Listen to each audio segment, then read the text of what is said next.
ओम गुरु सत्ताय नमः।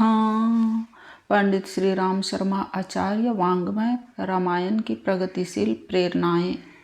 आइए पढ़ते हैं, सुनते हैं और समझने का प्रयास करते हैं। त्वदीयं वस्तु गोविंद तुभ्यमेव समर्पये। त्वदीयं वस्तु गोविंद तुभ्यमेव समर्पये। तुभ्यमेव समर्पये। सर्वव्यापी परमात्मा से कोई स्थान छिपा नहीं है। वे हमारे गुप्त प्रकट विचारणाएं और क्रियाएं भली प्रकार देखते जानते हैं। वे न्यायकारी हैं, नियम और मर्यादा में स्वयं रहते और दूसरों को रखना चाहते हैं। जो अनुशासन में रहते हैं वे नियंता का अनुग्रह पाकर सुखी रहते हैं, समुन्नत बनते हैं। जो उच्च श्रृंखलता बरतते हैं, मर्यादाएं तोड़ते हैं और अवांछनीयता अपनाते हैं, वे नियामक शक्ति द्वारा कठोर दंड के भागी बनते हैं। सबकी आत्मा में अपनी आत्मा और अपनी आत्मा में सबकी आत्मा समाई हुई है। हम सब एक हैं, इसलिए एकता की ओर चलें, अनेकता को भूलें। सबके सुख में अपना सुख और सबके दुख में अपना दुख देखें। आत्मवत् सर्वभूतेषु की दृष्टि रखें और प्रत्येक प्राणी के साथ सद्व्यवहार करें। प्रत्येक पदार्थ को ईश्वर की संपत्ति समझकर उसका सदुपयोग करें। यह पर ब्रह्मा की उपासना हुई। निराकार परमेश्वर हमारे स्थूल शरीर में सत्कर्मों के रूप में, सूक्ष्म शरीर में गुण तथा श्रेष्ठ चिंतन के रूप में, मन बुद्धि चित्त अहंकार के परिष्कार के रूप में निवास करता है। स्वाध्याय सत्संग एवं मनन चिंतन द्वारा अपनी विचारणाएं उत्कृष्ट बनाकर सूक्ष्म शरीर को, मस्तिष्क को उच्च स्तरीय बनाएं। कारण शरीर अर्थात हृदय, अंतःकरण को श्रद्धा, विश्वास, करुणा, मैत्री, उदारता, पवित्रता, आत्मीयता, सेवा साधना जैसी सद्भावनाओं से ओतप्रोत रखें। जीवन का स्वरूप और उद्देश्य समझें तथा उस दिशा में अपनी चेतना को अग्रसर करें जो जीवन लक्ष्य तक, भगवान के सानिध्य तक पहुंचाती है। साकार ब्रह्मा यह विराट विश्व है। आत्माओं के समूह का नाम परमात्मा है। यह समाज ही समिष्ट परमेश्वर है। संसार में श्रेष्ठता उत्पन्न करना, उसे समुन्नत बनाने के लिए लोक मंगल के प्रयत्न करना, अपने ऊपर चढ़े हुए समाज के ऋण को चुकाने के लिए जन कल्याण के प्रयोजनों में निरत रहना, अपने व्यवहार में सजनता का समावेश, सत्प्रवृत्तियों से भरा सहज स्वभाव बनाकर इस संसार को भगवान की प्रतिमा मानते हुए सदा सद्भावनाओं सत्कर्मों से ओतप्रोत रहना, यह विराट ब्रह्मा की उपासना है। अवतारी अभियान युग की विकृतियों का समाधान तथा अनिति विकृति को निरस्त करके धर्म संतुलन स्थापित करने के लिए समय समय पर आविर्भूत होते हैं। उनका नेतृत्व करने के लिए अवतारी युग पुरुष आगे आते हैं और अपने व्यक्तित्व, चरित्र एवं कर्तव्य से संसार का मार्गदर्शन करते हैं, परिवर्तन की भूमिका बनाते हैं। युग धर्म को पहचानते हुए हमें रीछ बंदरों की तरह, गोप गोपियों की तरह उनका अनुसरण करना चाहिए। हनुमान और अर्जुन की भूमिका निभाने के लिए साहसपूर्वक उस अभियान में योगदान करना चाहिए। 4 प्रकार की ईश्वरीय सत्ता की यही चतुर्विधि उच्च स्तरीय उपासना है। इसी की प्रेरणा प्राप्त करने के लिए जप, ध्यान, व्रत, अनुष्ठान आदि के विभिन्न उच्च स्तरीय कर्मकांडों का सहारा लिया जाता है। इन्हीं तथ्यों से रामायण के प्रकाश प्रेरणाएं भरी पड़ी है। भक्ति की महिमा, भगवान को प्राप्त करने की चेतना की परिष्कृत सतोगुणी स्थिति तक पहुँचाने की भाव विभोरता भक्ति है। इसी का दूसरा नाम प्रेम है। मोह होता है व्यक्तिगत स्वार्थ संकीर्णता का परिपोषण। प्रेम होता है आदर्शों के लिए, लोकमंगल के लिए, भगवान के लिए आत्मसमर्पण। प्रेम में आत्मीयता का विस्तार है। शरीर और परिवार के छोटे हित चिंतन में आदर्शों का परित्याग कर कुछ भी भला बुरा करते रहने को, उतनी परिधि में ताना बाना बुनते रहने को मोहग्रस्त माया बंधन कहते हैं। इससे ऊपर उठकर आत्म परिष्कार के मार्ग पर चलते हुए सत प्रवृत्तियों के सुविस्तृत क्षेत्र को विस्तृत करते रहने को ईश्वर उपासना कहते हैं।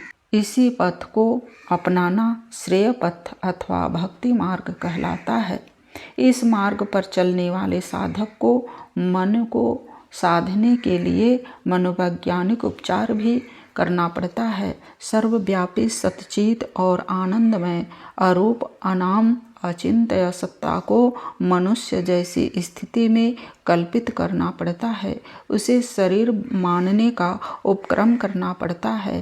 साथ ही यह भी सोचना पड़ता है कि वे स्वामी और हम सेवक हैं, अथवा वे मातु पिता स्वामी सखा आदि किसी बड़े पद पर आसीन हैं और हम उनके भक्त सेवक आदि हैं। तदनुसार अपनी व्यक्तिगत इच्छा छोड़कर अपने स्वामी के अनुयायी बन रहे हैं। यह द्वितीय स्तर का उसी प्रकार का मानसिक अभ्यास है जैसे कि प्रारंभिक बाल कक्षा के छात्रों को वस्तुओं के समर्पण एवं शारीरिक क्रियाकलापों के कर्मकांड द्वारा ईश्वर भक्ति के उपचार रूप में कराए जाते हैं। प्राथमिक शिक्षा में कर्मकांड परक उपचार, द्वितीय कक्षा में भगवान को उच्च व्यक्ति के रूप में कल्पित करके उसके दास सेवक आदि बनने की भूमिका गढ़ना और उसी क्षेत्र की कल्पनाओं में उड़ान भरते हुए अपनी अंतः चेतना में कामना त्याग का, ईश्वर प्रेम दिव्य भावनाओं के प्रति आत्मसमर्पण का अभ्यास करना सकार भक्ति का यही स्वरूप एवं प्रयोजन है। इससे अलग चरण निराकार भक्ति है। इसी सर्वोच्च स्थिति को ब्रह्मा परायण कहते हैं।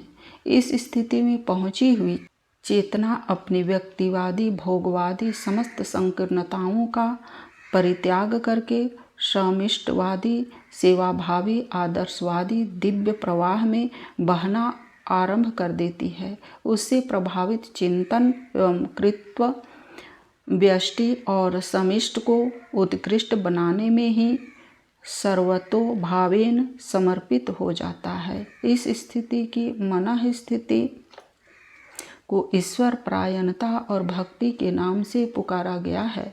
प्रेम का तात्पर्य ही आत्मीयता का अधिकाधिक विस्तार है। अपने हित चिंतन की जिस प्रकार की ललक जन साधारण में रहती है, उससे असंख्य गुनी उमंगे जब सदुद्देश्य की दिशा में आगे बढ़ने के लिए उठने लगे, तब समझना चाहिए कि पराभक्ति की ब्रह्मा परायणता की यथार्थ स्थिति हमारी अंतः चेतना में अवतरित हो गई। इस भक्ति चेतना का अनुदान पाकर मनुष्य महामानव देवपुरुष बनता है और सब प्रकार धन्य हो जाता है। इस स्थिति में आत्मसंतोष आत्मानंद की असीम उपलब्धि होती है। इसी को प्राप्त करना जीवन का परम लक्ष्य है। रामायण का लक्ष्य इसी पराभक्ति तक मानव चेतना को पहुंचाना है। उपलब्धि का महात्म्य बताते हुए काकभूषुंडी गरुड़ से कहते हैं कि ऐसी भक्ति मिलने पर अंतःकरण में परक प्रकाश उत्पन्न होता है। उत्तरकांड में इस प्रसंग में कहा गया है, ईश्वर भक्ति की समस्त विपत्तियां और भय विरूताएं नष्ट हो जाती है। विभीषण भगवान को शरण में आने के बाद अपनी यही अनुभूति व्यक्त करते हैं। तब हनुमान द्वारा सीता जी को विपत्ति समाचार सुनाकर दास ने कहा, भक्त की आदर्शवादी मनः स्थिति वस्तुतः ऐसी ही होती है कि उसे किसी विपत्ति से डर नहीं लगता और न किसी त्रास या क्षति का डर लगता है। आदर्शवादी में 1000 हाथी का बल होने की जो बात कही गई है वह उसकी मनःस्थिति से ही संबंध रखती है। शरीर भले ही दुर्बल रहे पर उसका अंतरात्मा श्रेष्ठ मार्ग की गरिमा समझता हुआ इतना बलिष्ठ रहता है कि वह संभावित विपत्ति से डरना तो दूर, सचमुच संकट आ जाने पर भी उसे अपनी निष्ठा की परीक्षा मानता और साहस पूर्वक उसका सामना करते हुए हर स्थिति में अविचल और निष्ठावान बना रहता है। उपयुक्त चौपाइयों में इसी तथ्य पर प्रकाश डाला गया है। जब रावण ने विभीषण पर शक्ति छोड़ी और उसकी रक्षा के लिए श्री राम उसे अपने सीने पर झेल कुछ देर के लिए मूर्छित हो गए तो विभीषण रावण पर गदा लेकर टूट पड़ा।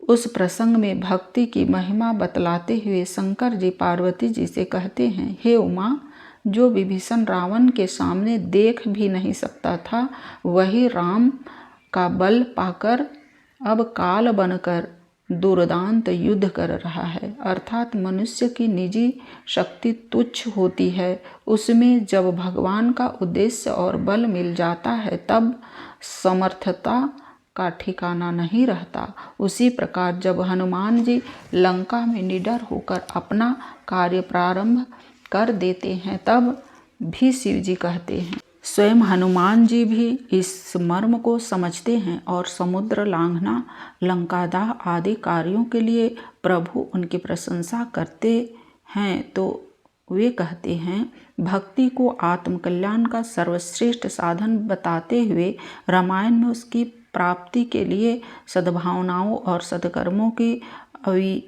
अभिवृद्धि को प्रधान आधार माना है। भगवान राम श्री लक्ष्मण जी से भक्ति का मर्म बतलाते हुए कहते हैं, भक्ति का महत्व काकभूषुंडी गरुड़ संवाद में स्थान स्थान पर विभिन्न दृष्टिकोण से बताया गया है। जैसे भगवान से विमुख होना विपत्तियों और असफलताएं मोल लेना है। प्रभु आश्रय के बिना भवबंधन कहाँ छूटते हैं। संसार के सुख वैभव कितने ही बढ़े चढ़े क्यों न हो, पर यदि उसके पास ईश्वर भक्ति नहीं है तो फिर बिना जल वाले बादल की तरह उसे निरर्थक और निस्सार ही मानना चाहिए।